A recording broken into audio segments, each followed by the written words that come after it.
Okay, so tonight is the State of the Church meeting. Kind of, Jason will remind us of this at the end, but how this will flow is, so tonight we're going to do some interactive stuff. If you've done a SWOT analysis before, strengths, weaknesses, opportunities, threats, we're going to do that together as a group, thinking about our church. And first, before we do that, we're going to talk a little bit about the vision and strategy of our church so that we know what we're evaluating our church according to. And then there'll be kind of an interactive SWOT analysis time that I'll lead us through. That's what all the things on the walls are. You're eventually going to get some sticky notes to put on those. And then we'll be talking about budget, our pledge process, and then where we'll go from here, which it'll end up with January 7th. We will have a meeting after CT in which we will talk about what came out of this meeting and further thoughts that the leadership team has had, insights about what are our maybe 1 to 3 strategic priorities for 2024. And then we'll have a finalized budget to kind of put before everybody on January 7th. So that's kind of what's coming. This is stage 1 of the strategic planning process. So why don't we pray together? If a couple of you guys want to pray, then I'm going to share a little bit about vision, kind of why we exist. And a little disclaimer, what I'm going to share tonight is like ripped out of a teaching I usually do on an annual basis in the past, which is ripped out of a 6 to 8 week class that I have done multiple times. So in other words, we're just going to scratch the surface, quick reminder of why we exist and what we're all about. So if you have questions about that, probably going to be something we could talk about another time. But yeah, so let's pray and then we'll dive into that.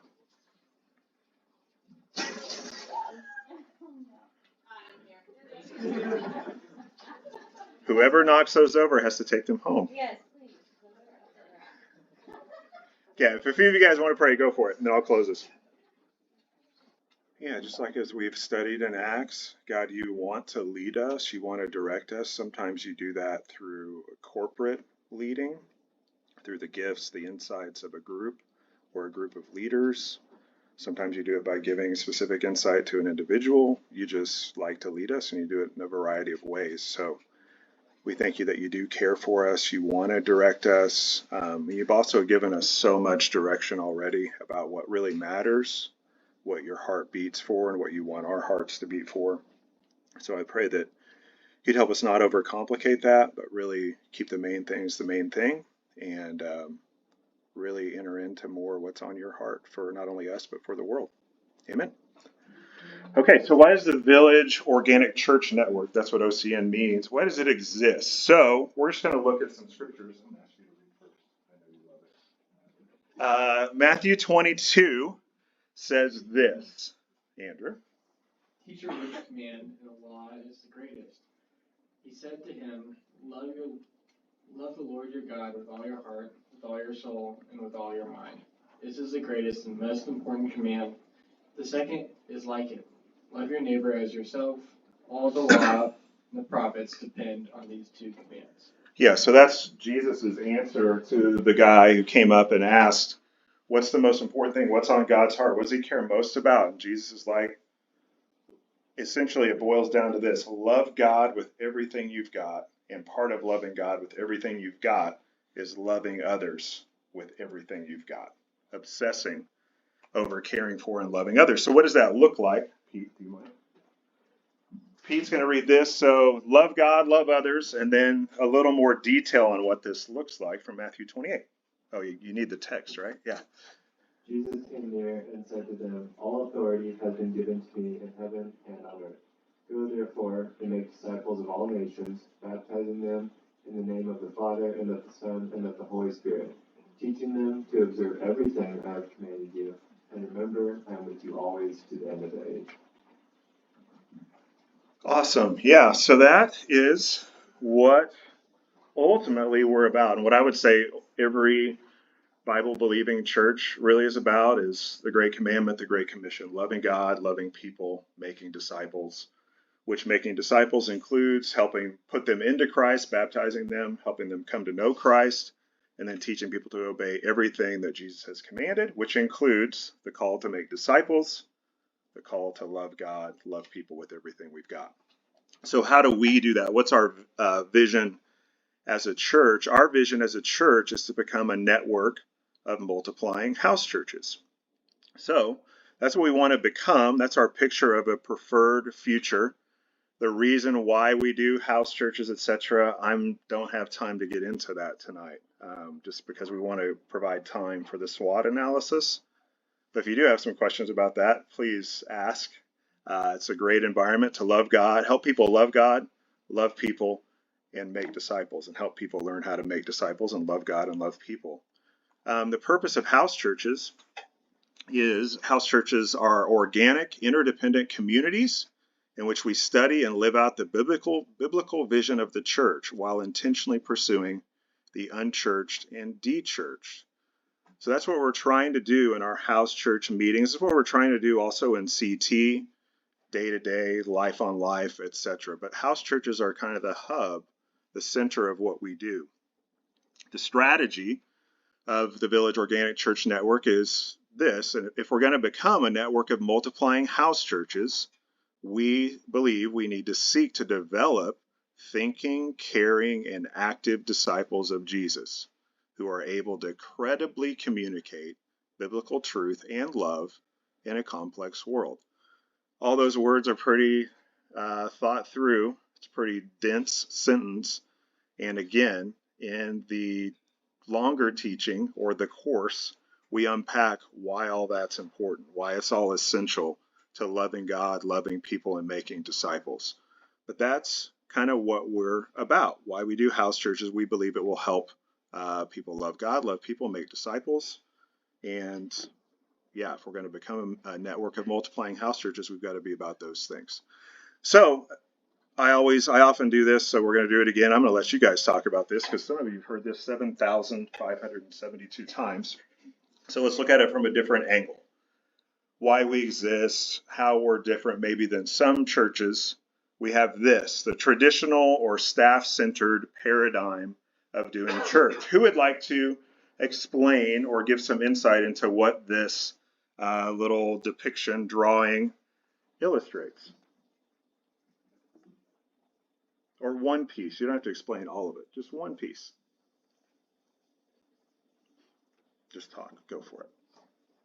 So what I see when I look at the traditional paradigm is God at the top, named the triangle, the clergy or the staff as the green circle, and then the laity, which is all the little circles underneath the clergy. So to explain, you would have, I guess, one or few green people and lots of little circle people. Okay. Yeah. Somebody add to it. Loudly if you want. Yeah. You usually find that the little circles are looking towards the green circle Right. for guidance. Yeah. And instead of going to God, they have to go through the clergy to then get what God is maybe trying to direct the church to be doing. Yeah, so positionally in the illustration and oftentimes in the way churches function, the clergy is in between people and God. If you want to relate to God, you got to go through the clergy. Yeah. Other thoughts, other insights, thoughts about this illustration? Usually the little circles don't have a ton of biblical knowledge. Yeah. You can't really articulate what the clergy or pastor, whoever is the full-time or part-time hired person, would know. Even like basic biblical truths. Right. Things of the Bible, typically they just leave it up to the big circle to Right. know all that stuff, learn all of it, and then just share it with the group. Yeah, they're not trained in clergy, so they can't be a clergy person, right? You got a clerk. Such a weird word, clergy. Yeah. So yeah, knowledge limited to only can really be entrusted to specially trained people, special holy people, the clergy. Okay. Anything else? Any other insights? I see it's super organized. It's like super organized. Right. Maybe. It's, yeah. It's Pretty very, predictable, like, structured. Yeah. Some of us like structure. Some of us like predictability. That's attractive. Structure's not bad at all. I think it's kind of a consumer model. Okay, Society yeah. has a tendency to just consume. How do you see that in the picture? Because I think you're right. I mean, they don't take any responsibility to really learn and go deep. Yeah. Just feed me. I'm gonna come every Tuesday or Thursday or Sunday. Yeah. Just feed me for an hour, and then I'll go about my life. And I'll Right. come back next Sunday and feed them again. Yeah, if we could put faces on the circles, which would be way too complex of something for me to make. They're all facing the front, facing the clergy, and there's not a lot of facing one another. There's not a lot of, so by facing one another, I would mean like relating on a deep level with one another, learning how to disciple, encourage, pastor, if you will, one another. Yeah, everyone's kind of facing the same direction, side by side. Probably doesn't know. Let's see if this works. Does that work on there? No. So the person up here in the upper right knows diddly about the person down in the lower left and all over the place. There's not very many people you're actually rubbing shoulders with, which there's a limitation to how many people any of us can rub shoulders with. So we could say more about that. This is kind of more what we're shooting for, the pizza snowman thing. The biblical, what we think at least is the biblical or organic, like full of life, naturally growing paradigm. What insights do you guys have on this? Just speak loud. Yeah, BB-8 from Star Wars. That's the other one. Especially when those were new, man. I put that on the screen, either Village or New Hope, I forget, and everyone just went crazy. BB-8. Okay, in addition to being BB-8, what other insights? Everybody's kind of like in the other one, like the little circles didn't have any arrows pointing anywhere. So like this one, like everybody is connected in some way. Okay. There seems to be more interconnection. Okay. Seems more chaotic. I think it is, actually. But growth in life is fairly chaotic, right? Unpredictable. Yeah, so that's a potential drawback. If you're like a control freak or you really want predictability, sometimes doing things in a more organic, decentralized way is kind of freaks you out. It's unpredictable. It's not just one person like teaching or whatever. What else? Yeah. Christ is in relation to all of them in this one. The head is leading all of them instead of God going through other people. Yeah, so there's actually a disconnect in terms of even touching between God and the people here. Here, God is in touch with the whole deal, right? People are all called to relate with him. And he's the head. I don't know if you can read the words back there or not, but he's the actual leader. He's the head of the church, not the clergy person or persons. Okay, what else? There's more engagement, presumably, from all parties. The flip side of that, I think, would be labor. The division of labor could get really hairy. Okay, what do you mean? Say a little more about that. I mean, in the previous model, like, the people who are doing the labor are compensated for it. Yeah, it's clear lines of labor are clear. I see what you're saying. Yeah. Yeah, so it can get fuzzy sometimes. Like, so what? Are there paid roles? Is there leadership? Or are we all, like some people would say, doing it the organic way just means there's no leadership. It's totally decentralized, which I would argue is not biblical either. If you can see here, there's still leadership. There's different even levels, if you will, of leadership, not like better people, but just people who are more mature, more experienced, whatever, in Christ. But everybody is called to minister, which minister means serve, which means love God, love people, make disciples. Any other thoughts? Yeah, so this is what we're after. This is why we do house churches. That's why within house churches we do cells, etc. So what we're going to do for the rest of the time, or not rest of the time, for the rest of my time, we're going to do this SWOT analysis, strengths, weaknesses, opportunities, and threats. Okay, so let's wrap that up.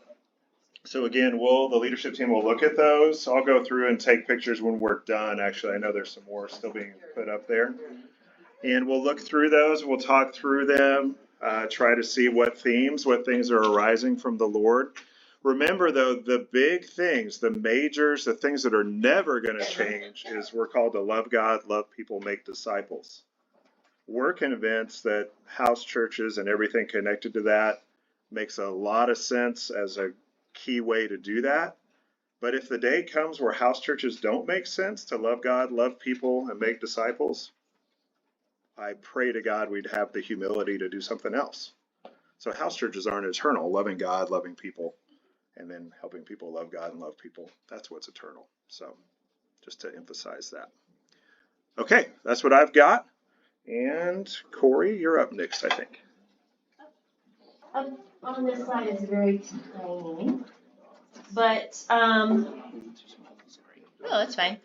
So we have decided we meaning the leadership have met and decided that we should pay some people to do some other things in our church. So we've decided to bring on Todd and Jason as co-pastors.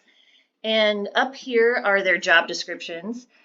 And I don't know if this is something that goes through your minds, but hiring church staff is actually kind of like whether or not to pay church staff people is actually kind of a gray area in the Bible. And I wanted to just explain. For example, even Paul said, so like in Acts 18, he had initially linked up with Priscilla and Aquila as fellow tent makers, so he was working to pay for his own needs. But then when Silas and Timothy arrived with funds from the churches in Macedonia, then they decided to devote themselves to preaching and teaching and using those funds there. But it varies in other situations. So then in 1 Corinthians 9, Paul defends the right of leaders to be provided for in their tasks of leading and planting churches. And he also asserts that he set aside his right to make money while he was among the Corinthians so as to not hinder the gospel of Christ. So already we've seen in some cases people are getting paid, in other cases they aren't. One more example in 1 Timothy. In the midst of like some complex leadership stuff in their church in Ephesus, Paul elevated the need to financially honor good, likely meaning effective and godly character leadership. So he was like, yes, I think we need to call out some specific leaders to lead us. So Todd has actually come up with this paper that we have a copy of tonight if you want to read through more on this idea of providing clarity on how leadership thinks about the issue of paid staff people versus volunteer work. So all of that to say, these things that are up here on these job descriptions were things that we felt like were needs that we really needed to be filled, and they just couldn't be done with just volunteer people. And specifically, a specific example of that is Todd was teaching night school the whole last year, right? And so he wouldn't have been able to, part of his, I'll talk about his thing here for people who can't read it. So his job description is with church leadership, providing vision and strategies, offering staff support and supervision to the other people on staff, leading the executive leadership team, which currently we don't have. We only call it an executive leadership team when we have multiple house churches. So is that right? House churches? Yeah. So right now we just, have house church leadership oversight. And so he puts an agenda together and leads us in those meetings. And then he does equipping content. So he did the leadership training class. So that was the example. He wouldn't have been able to do the leadership training class if we hadn't have brought him on staff. He would have been still teaching night school. And obviously we wouldn't expect a volunteer to put in all the work that it takes to do a class like that. He is doing leading us in what to teach and the content of the teachings throughout house church or CT in the different areas. And then network development and coaching. Now, this isn't exactly happening yet, but it's a hope that, he would be able to, I guess you do lead and coach Eric some now. But hopefully we would have more churches in our network that he could lead and coach. And then if there's too many people needing discipled and not enough people to disciple them, he could do kind of an overload and disciple more people since he's getting paid, and do some counseling. And then Jason, he also is co-pastoring with this church leadership with Todd, with the vision and the strategies for the church, and developing ministry tools like the discipleship charts, or if we're going to have packets for teaching on different things and stuff like that. packets. You'll see. And different, he's just thinking about things that a volunteer probably isn't just, sitting around thinking about. Doing CT teachings, which he has been doing an awesome job, and we've needed someone who is able to do that every Sunday. That's a really big commitment, and you've done an awesome job. Website, then he has these technology things that he's gifted at. Website management, doing the Discord and getting streaming going, and social media. And then he oversees the youth ministry. And then he also oversees the church finance stuff. So he has been kind of the big picture money guy, looking at our budget, how we spend money.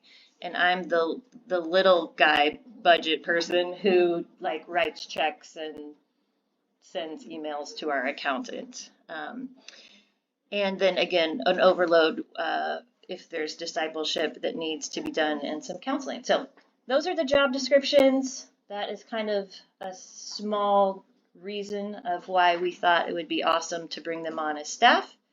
And if you want to read more about that, we have a paper you could read. And if you have questions, you could ask them sometime else. It might be helpful for, I don't know if you said this, but so we each are paid to work roughly 10 to 15 Oh, yeah. hours a week.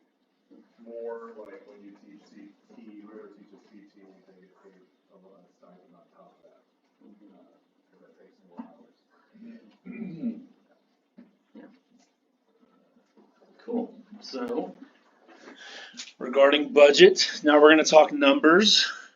My fellow nerds will be excited about that. So, we're going to look at some high-level overview stuff. Todd said some of this earlier, but this is some of these numbers. Most of these numbers are going to be our year-to-date numbers, but I do have some draft numbers for the upcoming year. However, it is a draft, and so it's not finalized. On January 7th is where we will have the finalized numbers. So here is the budget update. Hopefully you can see it. If not, I'm sorry. But our budgeting process generally goes that you want to underestimate, over-deliver. So the idea is that we want to kind of undercut how much we expect in terms of income and overshoot on how much we expect in terms of expenses. This year in particular, we are way under. So as of right now, if you can see it, the plan for this year was that we would have a net cash flow of negative $2,000. And so would be a little bit of a loss, and we're actually under our budget by $21,000. So we're doing okay. We actually, because of that kind of strategy, we have built up a decent savings account for the church. Currently, it's sitting around $118,000. That's sitting in a bank account ready to go. And so, as you'll see with some of the budget, we have line items for things like benevolence. And so whenever there's needs in our community, we have the ability as a church to step in and do things like that.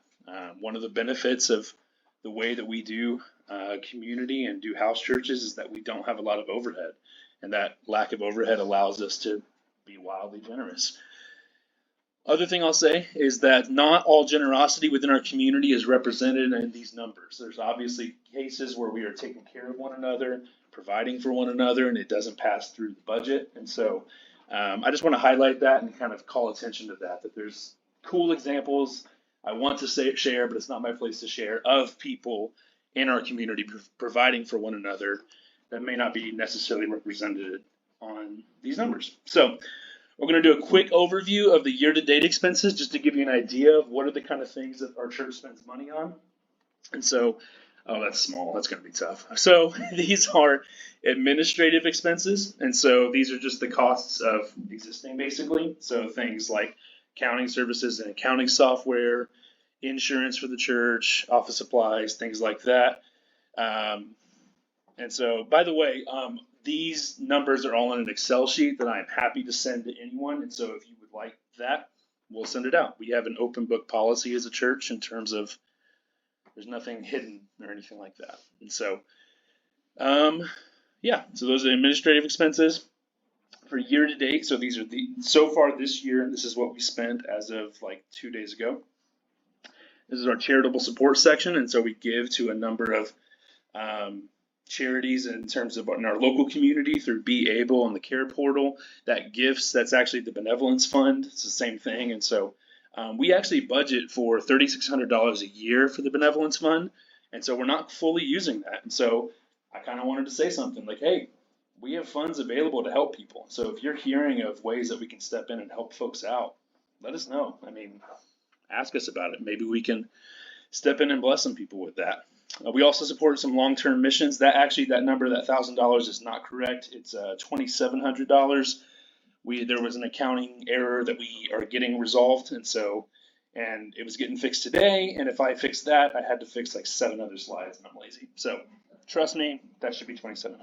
But going on, equipping expenses. So these are different events and things that we do to equip folks in our community, and so.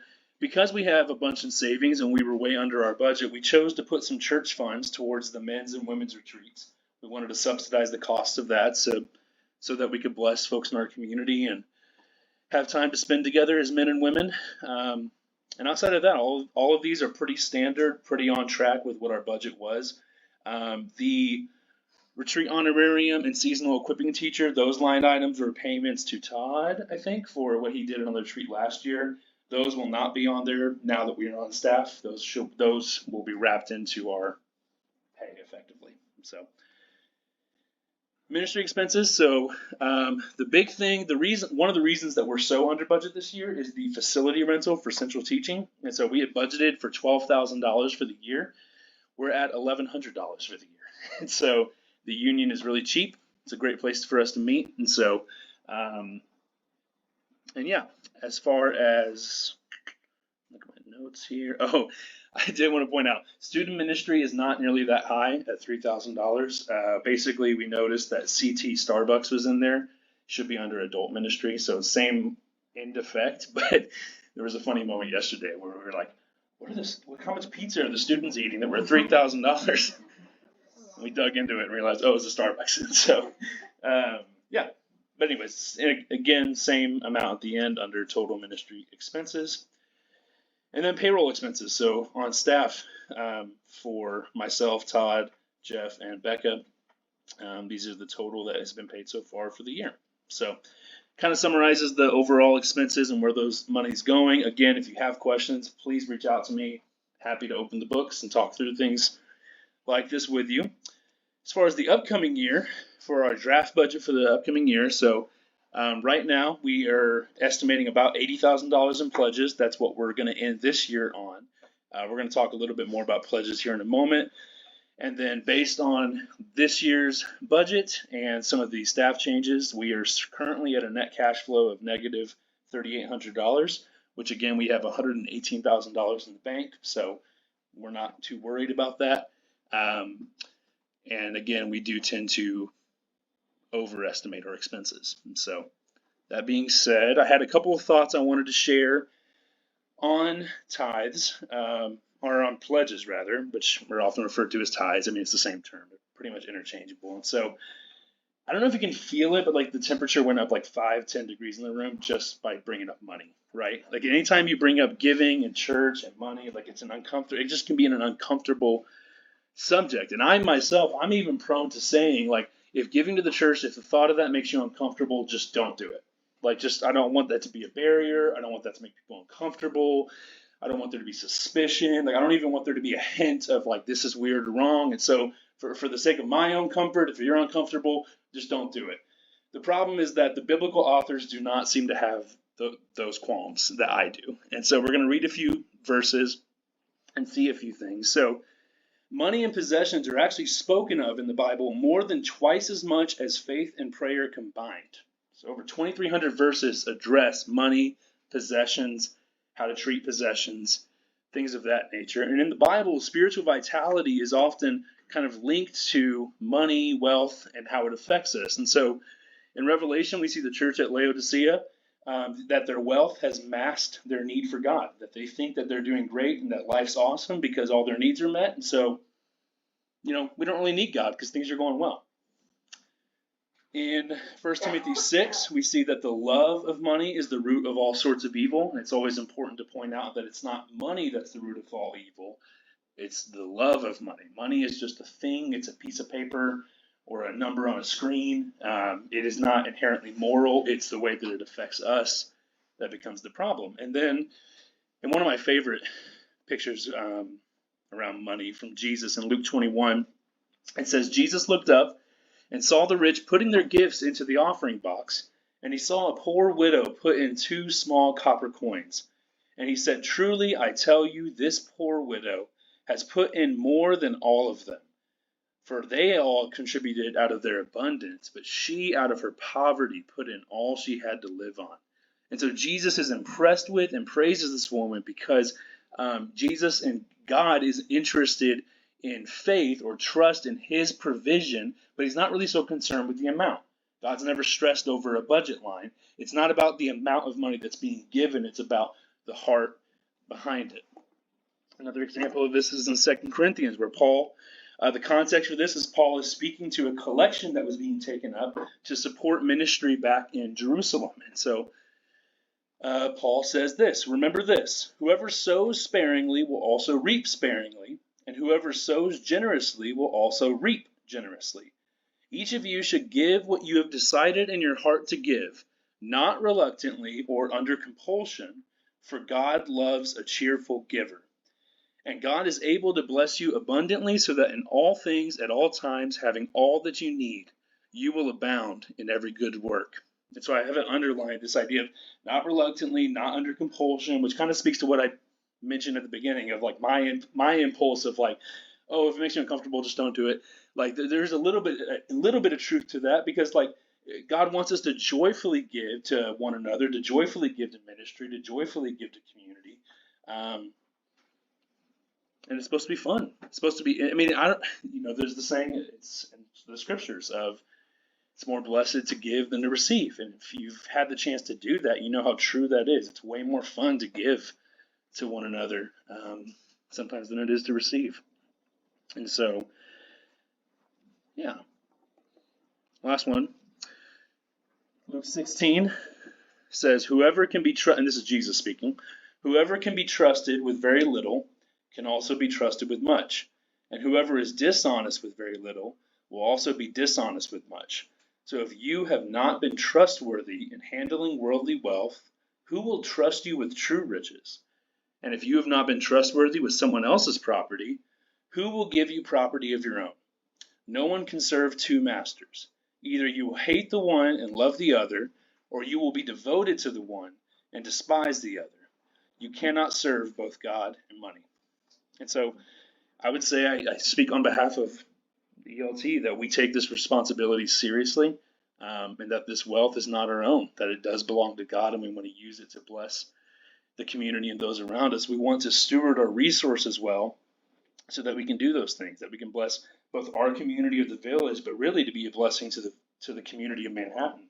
And that's something we didn't talk about this, but I'm just going to say it. I would like to see us do more of giving in the community, doing more community projects, doing more. I mean, we've got $118,000 in the bank just sitting there that can be used. And so I'd love to be using that.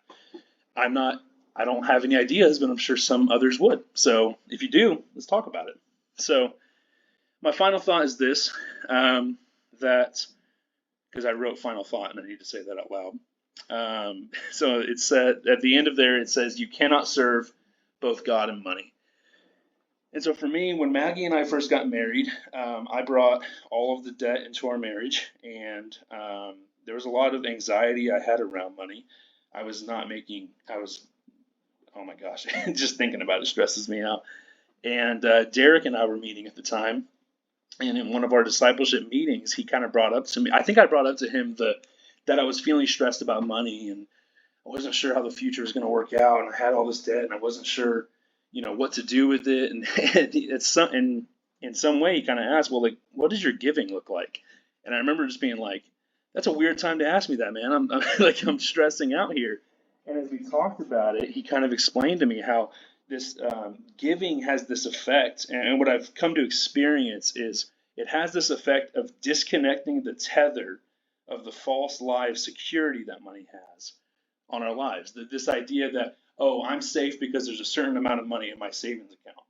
It's like, if you know anything about the economy over the last 5 years, things can change like that. Like everything can go up in smoke in a moment. And so like this illusion that we're safer because of money, it just doesn't exist. And actually, there's a freedom in breaking that tether. I want to say, just to be clear, I'm not saying any of this to bring guilt or shame or any of that. And if you're feeling that, don't give. I do not want you to give out of a place of guilt or shame, but rather out of joy of, hey, I've been blessed by this ministry. I've been blessed by this community. I want to give back to that and be faithful to God in that. I've only referenced a couple, and Corey referenced a couple herself. Like, there's all over the Bible is the church taking care of itself, taking care of its ministers, taking care of the needs of one another. It's all over the place. And so, regarding pledges and tithes, so the process, so I'm going to send a link out to the Village Discord channel, and it's going to be a brief Google form that will ask for, as you consider the upcoming year and your budget and everything, what do you feel comfortable pledging that you're willing to give to the village? And so these pledges will help us as we finalize that budget and kind of determine, are we going to be able to kind of cover the bills, and what does it look like for our community going forward. If you don't have access to the Village Discord channel, please reach out to me and let me know so I can help. I can get you access or get you the link at least to fill out the pledge. There is no defined amount. We do not have an expectation of you in terms of dollar amount, but the Bible has an expectation of you in terms of your heart towards money and your heart towards God. And so we're not interested in telling you what you should give. There are percentages can be helpful. You see 10% in the Old Testament with tithing, but that's an Old Testament thing, so we wouldn't necessarily apply that today. I think I saw in one of Stu's past teachings that the Jews would give like 20%, I think, to their local synagogue. Oh, that stresses me out, but I mean, like just being real. But that's the idea, right? Is percentages can help you as a guiding principle. But if it's $5, it's $5 and you're being faithful. So the amount really is not what's important. It's really about being obedient to what God's called us to, and also providing for the needs of one another. And so I would ask that you would have this pledge completed by December 1st, if possible, so that way we can finalize the 2024 budget and have time to look over everything and make sure it all makes sense before we reconvene on January 7th. So as far as what's next, so a couple dates here. So December 1st, please have your pledges submitted. If you have any issues or questions, feel free to reach out. ELT will review the SWOT feedback and the pledges, and then determine kind of vision and strategies for 2024 and objectives we have moving forward. December 14th will be a Christmas party. Party our faces off at the Richards house, right? Nice. Oh, nice. So that'll be fun. And then, like we said, on January 7th, we will have a vision brunch at the Stewards. So that'll be fun. Is there any questions? I've been talking a lot. There's one last thing, and then we're going to be done. Any questions or thoughts on any of that? I would just clarify. So you Yes. and I were highlighted, Corey highlighted us in our positions with their new positions. Right. Oh, yeah. Jeff works on staff as well. Yes. Coordination and Yes. communication. Becca works on staff leading the kids ministry. Yep. They do awesome jobs. So that's been true for a while. So we're highlighting some that was ours because it's new. And Right. it's on the pastoral leadership level. Sure. Yeah. What's ELT? ELT is Executive Leadership Team. We sit around a really big oak table in a very dark. It's what? Okay, then we're not that. That doesn't exist. It shouldn't be up there. Okay, whatever acronym we are right now, we'll figure this stuff out. So, yeah. Any other questions, thoughts? Okay, fun thing. Last thing. We might be doing, we're thinking about doing a new logo and reworking our logo. So this logo has served us well for many moons, many eons, and it will be going to the abyss. So there will be two options here, and I'll talk about how we're going to vote on it. We're not going to vote on it in this room tonight. So the two, and by the way, I was going to say this at the end, I'm going to say it up front. This is supposed to be fun. So please don't make this not fun and be like possessive or anything like that. It doesn't, you know what Jesus' logo was? Exactly. So it's not that important. It's just a fun thing that we can do as a community. Okay. What did you say? Okay, but it wasn't on a t-shirt. Like, I get what you're saying. But you also get what I'm saying. So, yeah. Right. So, as far as the logo goes, there's two options. So the first one is this one. Oh, and also shout out to Simon Worthley for putting these together. So give him a hand real quick. Simon and I have kind of been bouncing these off each other. So that's the first option for the village logo. And the second one is this one. So that being said, those are our two options. So I'm going to send out a link, and it'll be in the Discord, that you'll be able to go to vote on which logo you like better. And so just so you know, regarding like the colors, we might play with the colors a little. Right now we're just trying to figure out which logo do we like more, and then maybe we can figure colors out different later. But yeah, those are the two options. So I will send those out, and remember, it's supposed to be fun, and it will be fun. So that said, we're at 8:30, so we're going to close our time. Why don't we have, I'm going to open it up for prayer here for us to close our time together.